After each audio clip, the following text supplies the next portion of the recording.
Haleluya, watu wa Mungu. Tunaendelea na somo kuhusu malaika. Na nitazungumzia kwa watu ambao wanahitaji msaada mbalimbali kuhusu kuwajua vizuri malaika. Na masomo mengine tutaendelea nayo. Hayo nilianza nalo. Lakini nataka pia ukiwa kama mtu wa Mungu unahitaji msaada, wako malaika wa kukuhudumia, ambao wakati tunaendelea masomo na kuomba, basi utambue kuwa wako malaika pia wanaokuhudumia. Malaika hawa ni malaika wengine nimewahi kuwataja kama umewahi kuwasikia, na wengine sijawahi kuwataja.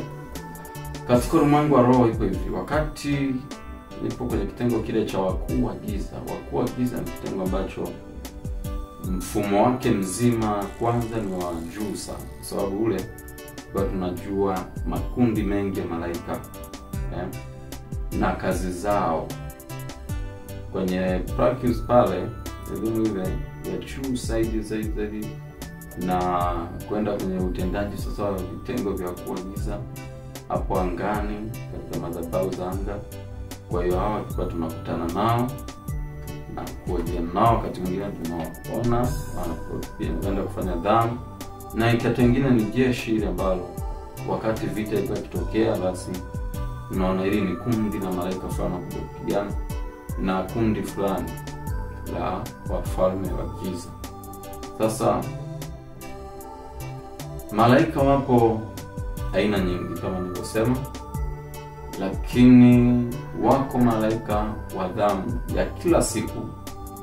Kila siku na malaika ambao huwa wanashikilia siku wenye mamlaka, na siku ambao Mungu ameweka kwa ajili ya kuhudumia siku hiyo. Lakini pia wako malaika, ndio hawa malaika wa siku wiki nzima, Jumatatu mpaka Jumapili. Lakini pia wako malaika wa mwezi. Yuko malaika wa ulinzi wa mwezi. Wako malaika wa mafanikio wa mwezi mpaka miezi mitatu. Pia wako malaika wa miezi kadhaa, kwamba Januari, Aprili, Machi, Mei, Juni, yani hivyo. Januari, Februari, Machi, Aprili, Mei, Juni, Julai, Agosti, Septemba, Oktoba, Novemba, Disemba. Hiyo miezi yote, kila mwezi na malaika ambao wanadili na mwezi. Malaika wanaohudumia kwa mwezi pia. Na bado pia kuna malaika ambao hawa ni archangels, wale ambao wameshikilia kwa wiki. Huwa pia wana zamu zao ndani ya mwaka mzima na tarehe zao za kuonana na binadamu huku duniani, zile tarehe. Kama walikuwa wanafuatilia kuhusu malaika, basi nila kuzungumzia huko nyuma, lakini nitabaki kwenye channel hapa. Kuna vitu vingi nitakueleza na nitakwambia hizo tarehe, na tutakuja kuwajua wale malaika wa mwezi. Mwezi mzima ni hudumia mwezi, wale wanahudumia mwezi. Kila mwezi una malaika wake ambao wanahudumia watu wake. Lakini licha wale malaika kwa siku, kuna wengine wamekuwa ni kwa zamu ya mwezi mzima. Ila unapohudumia kwa siku, wale mwezi pia wanahudumia kulinda, kufanya kazi ya kuponya, kufungua, kufanyaje. Hao Mungu amewaamuru wawepo kwa ajili hiyo ya kuweza kuwahudumia binadamu. Sasa niwahi kuzungumza kuhusu Mikaeli. Mikaeli huyu ni malaika ambaye malaika kiongozi pia. Huyu muonekano wake wakati mwingine anaonekana kama mtu mwenye nguvu, shupavu, mwenye panga. Anambawa ni serafi. Anatoa moto ndani yake na hatua zake, na ule moto unamzunguka, anatembea, anapanga pia. Yeye ni malaika kiongozi, malaika wa kundi malaika. Sasa huyu kazi zake Mikaeli, mwanasheria mbinguni, lakini sana huyu anapigana na kundi la waovu, jeshi la uovu. Huyu kundi la Mikaeli wanapigana makundi ya jeshi maovu ya uovu. Pia huyu Mikaeli anapigia, pia ni kazi yake nyingine ni kushughulikia maadui zako. Ana kazi, ni mwanasheria pia mkuu, ni kiongozi. Huyu pia ana kazi ya kukupa wewe, kuharibu njama za siri. Kama watu wamepanga mabaya, wamepanga kukuteka, wamepanga kukuibia, wamepanga kukuvuruga, chochote alichokipanga juu yako, Mikaeli huwa anafanya hiyo kazi. Na Mikaeli ni malaika ambaye ana kasi kubwa katika ulimwengu wa roho. Sasa Mikaeli unaposikia sio mmoja, kuna Mikaeli namba 1 ambaye huyu akiwa anafika duniani kuhudumia binadamu, huyu namba 1 anashuka akiwa ametanguliza upanga, na namba 2 anashuka akiwa ameshika panga hivi.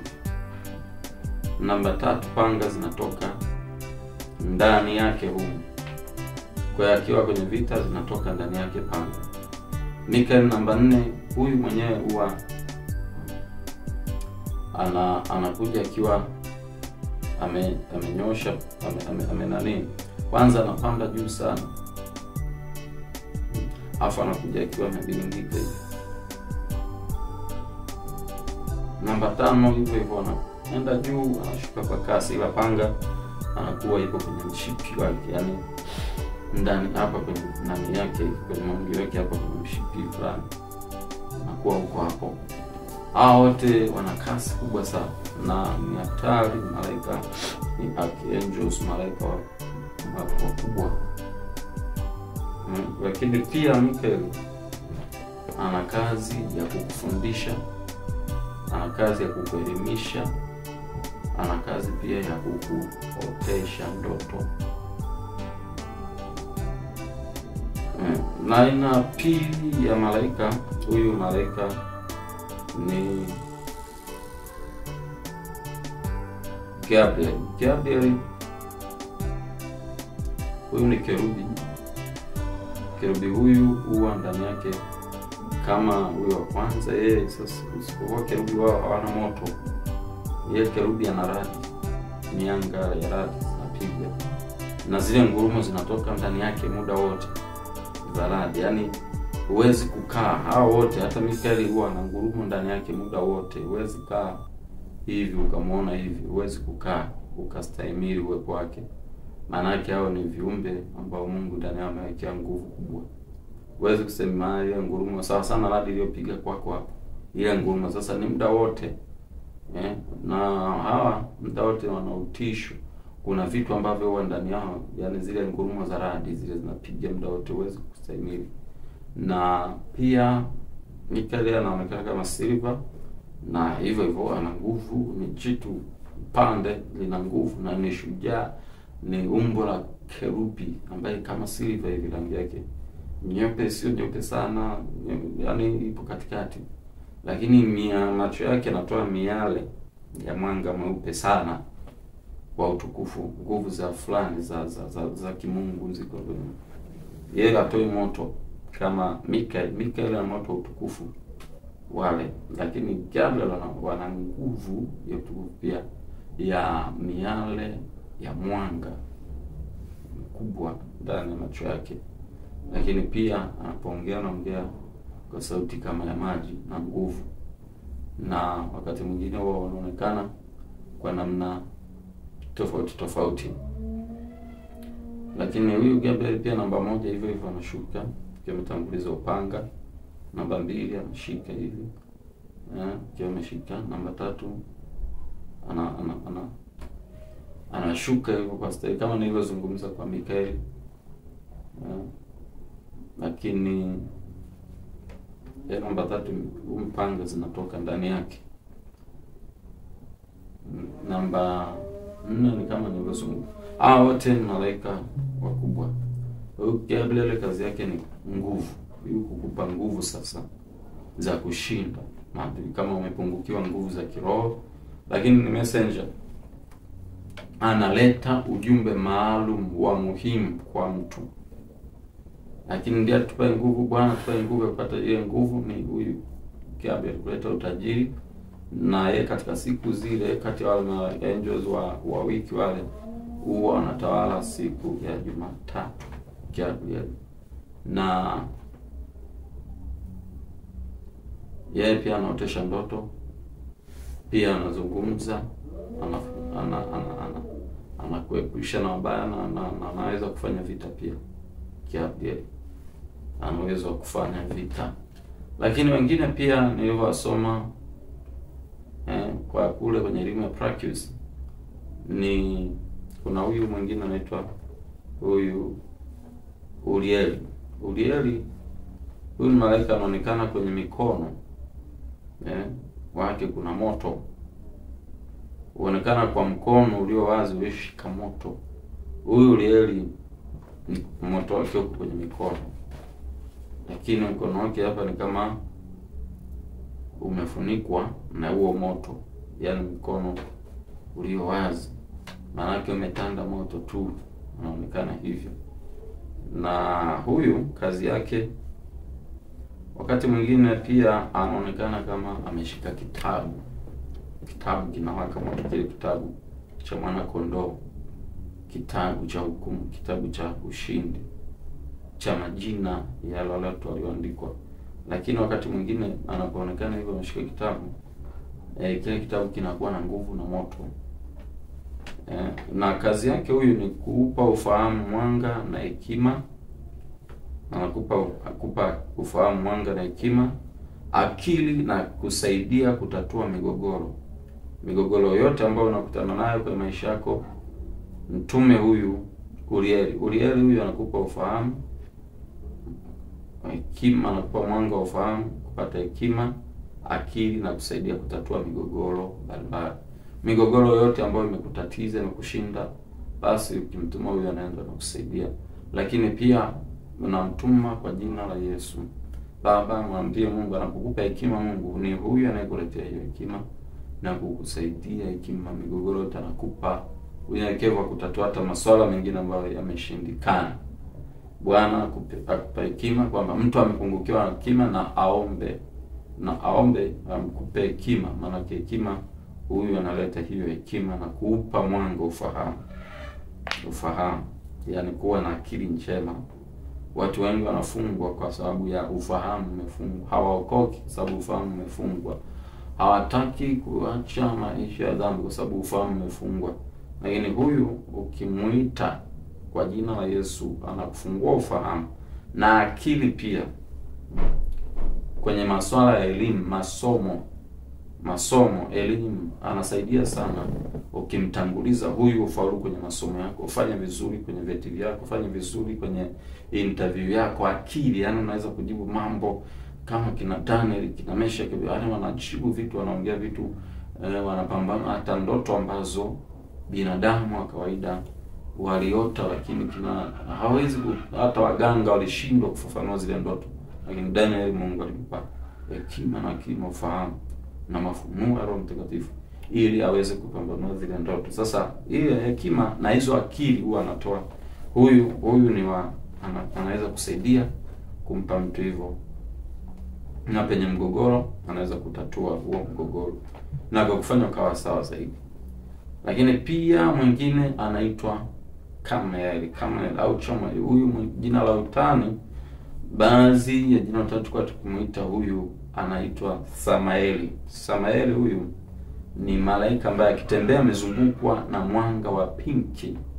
Ile mianga inakuwa imemzunguka juu mpaka chini, mwanga pinki, au inakuja hivi mbele na hivi nyuma, huku na huku, na akinyosha mkono hivi unatoa nguvu ya radi.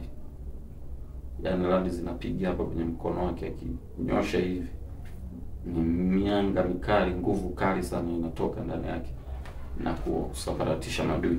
Lakini kazi zake huyu Samael, kazi yake kuleta upendo. Cha kwanza, huyu analeta upendo. Kama wewe una chuki, ni mtu mwenye chuki, mara nyingi unasumbuliwa na chuki, basi mtume huyu akuondolee hiyo chuki. Pia uvumilivu na shukrani. Huyu ni malaika ambaye anapotumwa na Mungu kwako anakuletea uvumilivu na shukrani. Malaika wa uvumilivu na shukrani, huyu akukusaidia. analeta hivyo vitu. Unashindwa kuvumilia, wale ambao wako kwenye ndoa wanashindwa kuvumilia, ndoa inasumbua sana. Ule ambao uko kwa majirani, kwa ndugu, mateso, unapitia changamoto kubwa, unapitia hali mbaya, unashindwa kuvumilia, unasema unajitamani ukate tamaa hata ya kuishi, au unatamani ukate tamaa hata ya kuolewa, au hata kuoa, au hata ya ndoa, ukate tamaa ya biashara. Wengine wanatamani wakate tamaa ya kusoma kabisa, kwa sababu kila akisoma yake inakuwa tofauti, majibu yake hayamridhishi, mitihani yake inakuja vibaya. Huyu ndio anakupa uvumilivu. Huyu malaika uvumilivu. Pale ambako yamekushinda kabisa, umekosa kuvumilia, uko kwenye hatua ya mwisho, mwite huyu. Anakusaidia wewe kuwa mvumilivu, anakupa uvumilivu, kustahimili uvumilivu na faraja kipindi cha changamoto na matatizo. Na wengine wakosa moyo wa shukrani, huyu pia anakupa na moyo wa shukrani. Kuna wengine watakifanywa hivi, kunakuta una shukrani, yaani moyo tu wa shukrani, yaani haunaga, na unakuwa ukilaumiwa kwa sababu ya kukosa shukrani mara nyingi. Sasa huyu atakusaidia kuwa anamfanya mtu, wakati mwingine Mungu anamtuma akufanye wewe uwe na moyo wa shukrani. Shukuru. Biblia inaposema shukuruni Mungu kwa kila jambo, haya ni mapenzi ya Mungu kwenu. Wakati mwingine Mungu anamtuma huyu aje akuimarishe katika eneo la shukrani. Kumbuka katika pia huyu kazi nyingine husaidia katika mahusiano yaliyovunjika na kutafuta vitu na kurejesha vitu vilivyopotea. Husaidia katika mahusiano yaliyovunjika na kutafuta vitu na kurejesha vitu vilivyopotea. Mahusiano nimezungumza hapo kwamba wakati mwingine mahusiano yakutana yamevunjika, yameharibika kabisa. Huyu anasaidia kurejesha mahusiano yako kazini na bosi, maelewano yako mazuri na wenzako, wafanyakazi wenzio, au shuleni, au darasa, au kwenye biashara. Yaani mahusiano yaliyovunjika, yale ambayo wewe na wateja wanafarakana na wewe kwamba huwahudumii vizuri. Wao wanakuta tu na lawama ambazo zingine sio hazistahili kulaumiwa. Lakini huyu anafanya anachokifanya, anakuondolea mbali na roho ya kukataliwa. Anakupa kibali, unakubalika. Anakupa mahusiano mazuri na kanisa lako kama wewe ni mchungaji. Anakupa mahusiano mazuri na washirika wako, na washirika wanapewa mahusiano mazuri na mchungaji wako.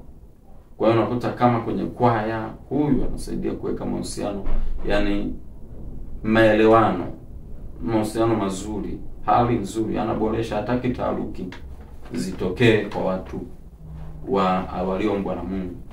Kwa hiyo na kurejesha hata vitu vilivyopotea, amani iliyopotea, fedha iliyopotea, baraka iliyopotea, amani, ushindi ambao ulikuwa unaomba lakini ghafla maombi yamepotea, uombi ulikuwa unasoma neno, ile hali ya nyuma iliyopotea ambayo unatamani sasa hivi uwe kama vile ulivyokuwa. Huyu mkimtuma, huyu kimshirikisha, anaweza kukurejeshea ile hali iliyopotea, mazingira, maisha ambayo yale awali. Kumbuka Mungu anawaambia Efeso, najua kwamba nachukia wale mitume wajitama, lakini na mimi nachukia. Lakini akasema pia umepoteza upendo wako wa kwanza. Kumbuka ni wako ulipoanguka ukatubu, maana umeuacha upendo wako wa kwanza. Sasa huyu anarejesha ile shauku kiwa ibada, shauku ya kumtafuta Mungu, shauku ya kutoa, shauku ya nini. Kuna wale ambao wanasema wamekatishwa tamaa na mtu fulani, basi hizo lawama hizo mwambie huyu Yesu akondolee. Anamtuma huyu kuja kuondoa hizo lawama, na hatimaye unapata kile ulichopoteza. Anarejesha fedha iliyopoteza. Alhamisi saa 8, kiomba saa 8 ile Alhamisi unarejesha. Kuna vitu ambavyo mfano fedha umepoteza, au ulipoteza kitu cha muhimu sana, unaomba muda fulani, ile Alhamisi saa 8 unakuta huyu anakufanyia njia. Unakuta unakiona hata kama ulikuwa hujawahi kukiona. Kama kilikuwepo basi utakiona. Vitu vilivyopotea. Mchumba aliyepotea anakuja, unachumbiwa, wanapotea, wanakuchumbia, unachumbia, lakini unakataliwa. Hawataki. Wengine wanafika kabisa kwenye stage mpaka kwenye harusi, mtu anakimbia harusi, anawaacha wenzie mtini kwenye mataa, na mwisho wa siku anajiuliza vipi, imekwaje kwaje? Kuna majini wanaofanya hivyo, lakini wako malaika pia wanamrudisha mchumba wako au mahusiano yako aliyopotea, au mke wako au kile kilichopotea,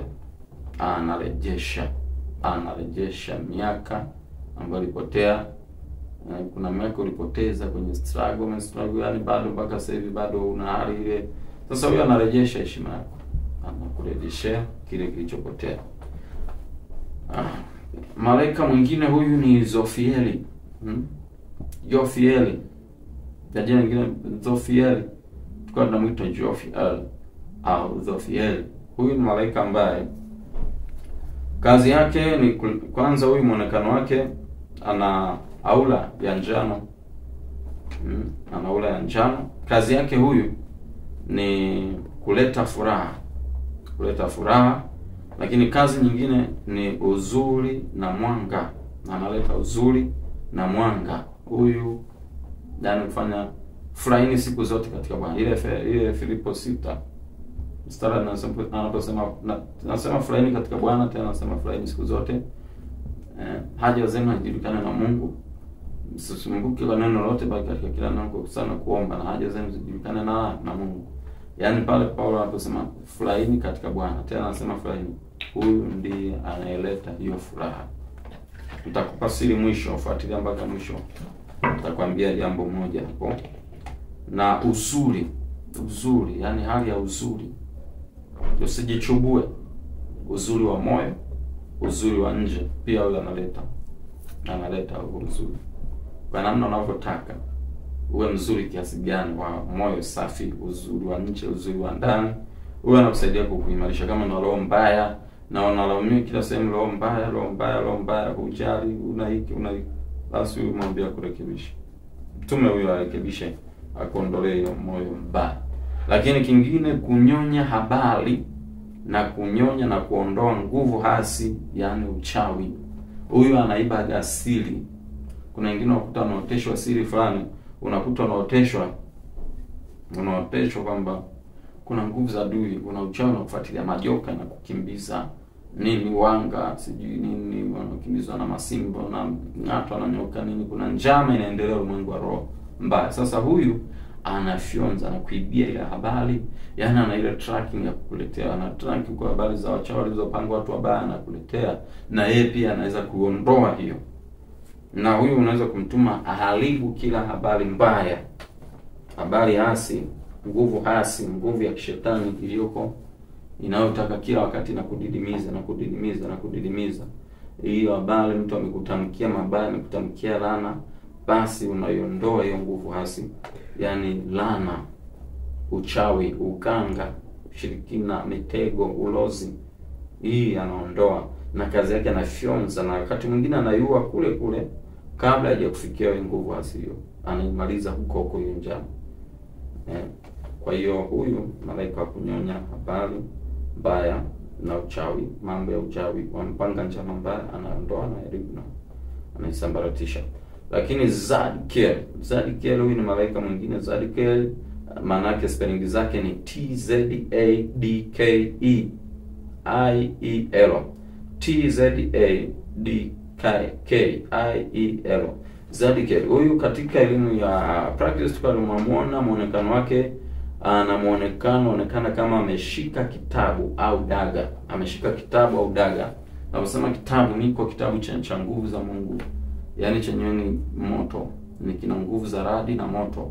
Na pia anapoonekana wakati mwingine ameshika daga. Daga ni visu vikali sana vile ambavyo yani vyenyewe tu viko mbali vinatishia usalama. Kwa hiyo huyu anaonekana ameshika kisu, ile daga ni balaa, kwa sababu vile visu vinazunguka hivi akili. Yaani waabudu shetani wakati mwingine wakienda kwenye nyumba za watu wanakutanaga na huyu. Ameshika daga, ni haambiliki. Sio malaika wa kawaida. Naye pia ana kazi zake huyu ni kutoa msamaha au rehema na uhuru. Kutoa msamaha, yani ile moyo wa msamaha, moyo wa rehema na uhuru. Rehema na uhuru. Basi huyu anakupa hivyo kitu hivyo. Rehema na uhuru, kusamehe Biblia inasema kabla jua halijazama uchungu wako umeisha. Na kama umejikuta kwamba una moyo wa kusamehe, umejikuta una watu na wachukia, umewekea vinyongo, umewekea visasi, basi mtume huyo akuondolee hiyo hali ya kutokusamehe. Na kila tabia, kumbuka, ina msimamizi wake, na huko ngoja nisema nitakwambia. Kwa hiyo Biblia inasema moja ya dhambi ambayo haisameheki ni kutokusamehe. Kwanza, dhambi kubwa mbili hazisameheki: kumkufuru Mtakatifu na kutokusamehe. Usiposamehe manake pia utasamehewa kamwe.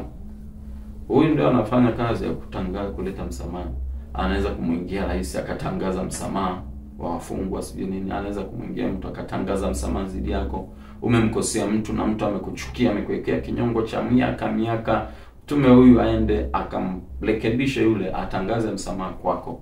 Haiwezekani, haijalishi ni nani au nani, lakini huyu anaweza kumfanya mtu awe na moyo wa rehema, uhuruma. Tunapoombea familia zetu, watoto wetu, ndoa zetu, nchi yetu, tuombe sana sana viongozi wawe na hiki kitu.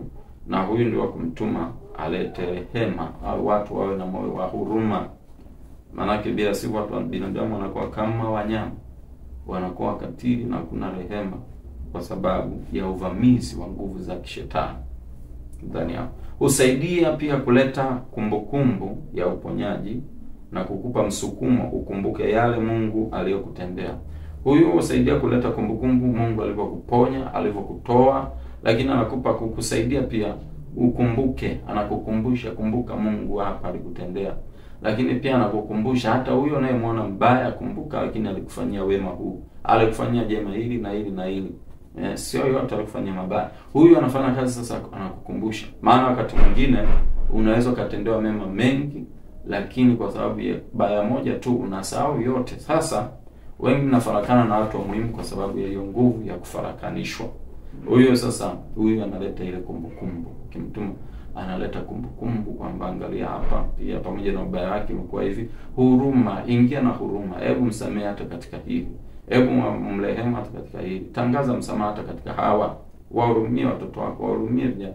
Tunaona leo hii mpaka inafika sehemu mtoto anaua babake, mtu anaua mtoto, sijui nini, wanapigana, wanandoa, familia nini, huyu anauana, mauaji nini na nini, yani kwa sababu ya ule moyo wa kukosa msamaha. Mtu anaona haiwezekani nifanywe hivi, na mimi lazima nilipe kisasi. Hasira, uchungu, ghadhabu, jeuri, kiburi. Mwambie Mungu anamtuma huyu, anakuondolea hivyo. Sasa nimekwambia kuna jambo moja nitakwambia. Kumbuka malaika bado ni wengi, taendelea na masomo, lakini kumbuka neno moja kwamba kila tabia na kila roho, tunaposema roho, ana roho ya upendo, ana roho ya nini, nyuma yake kuna malaika anayesimamia. Lakini pia kila tabia mbaya, kila roho chafu, nyuma yake kuna jini anayesimamia hiyo roho. Tunaposema mfano chuki au uchungu au hasira, kuna jini wa hasira, kuna jini wa chuki, kuna jini wa wivu, jini la kijicho, roho mbaya.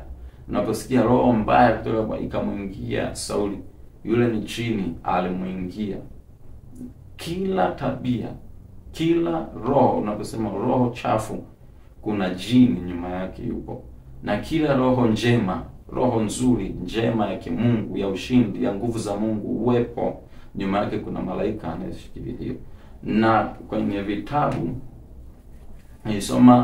tulisoma aina malaika 350. 350. Yaani sio malaika kwamba idadi yao, ni ukoo au kabila 350. Kama unavyosema Mikaeli, yule ni kabila. Unaposema huyu Zofieli, huyu sio mmoja, ni kabila hilo Zofieli. Unaposikia Zadkiel, huyu TZAD, huyu ni kabila, au Zodikel, huyu ni kabila. Unaposikia hawa wote kina Rafael, Amiel, hao nitazungumza vizuri, na kina Israfil, hao wote ni kabila, na wako wengine kuna Romi, nitawazungumza zaidi. Endelea baki kwenye channel, takupa siri ambazo hujawahi kuzijua. Kabila zote 350 za malaika, kabila 350 za malaika zipo. Mungu akubariki sana. Endelea kufuatilia hapo. tutaendelea na masomo haya. Amen.